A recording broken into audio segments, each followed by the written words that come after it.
Assalamualaikum dan hai, nama saya Nurizata Saniah binti Muhammad Suludin dan nombor matrik saya ialah H22A0295.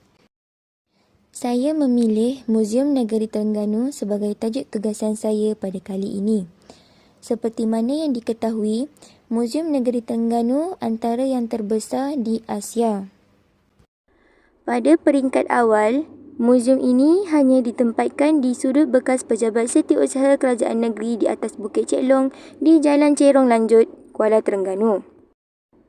Kerja-kerja pembinaan komplek muzium baru bermula pada tahun 1985 dan dibina dalam 5 fasa. Fasa 1 dimulakan pada tahun 1985 yang merangkumi kerja-kerja infrastruktur. Fasa 2 telah dilaksanakan pada tahun 1986 meliputi kerja-kerja seni taman. Fasa ketiga meliputi kerja-kerja pembinaan Muzium Maritim 1. Kerja-kerja pembinaan bangunan utama dilakukan melalui fasa keempat pada tahun 1989 dan upacara pecah tanah pada tahun 1991. Fasa 5 dilakukan dalam tahun 1993 dengan kerja-kerja pembinaan Muzium Maritim kedua.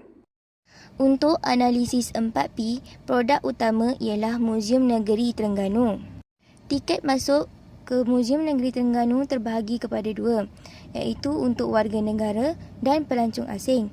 Bagi kanak-kanak warga negara, RM2, manakala dewasa RM5. Untuk pelancong asing, kanak-kanak RM10, dewasa RM15. Muzium Negeri Terengganu bertempat di Jalan Losong Ferry, Kampung Losong, Datuk Amar, 21000 Kuala Terengganu, Terengganu, Malaysia.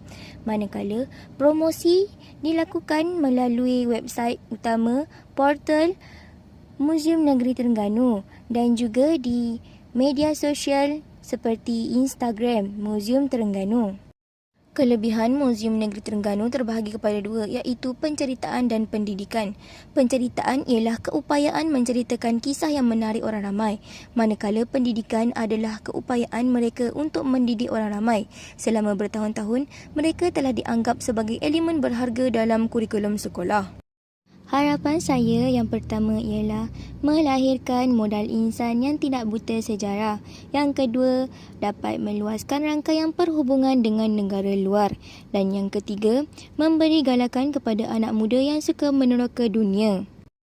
Untuk melahirkan modal insan yang tidak buta sejarah dan anak-anak muda yang suka meneroka dunia, ianya dapat dipupuk melalui minat membaca dan meneroka.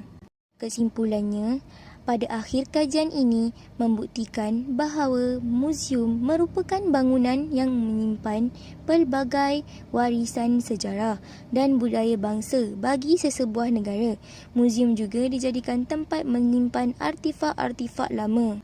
Sekian saja tugasan saya pada kali ini. Semoga dapat berjumpa lagi. Terima kasih dan Assalamualaikum.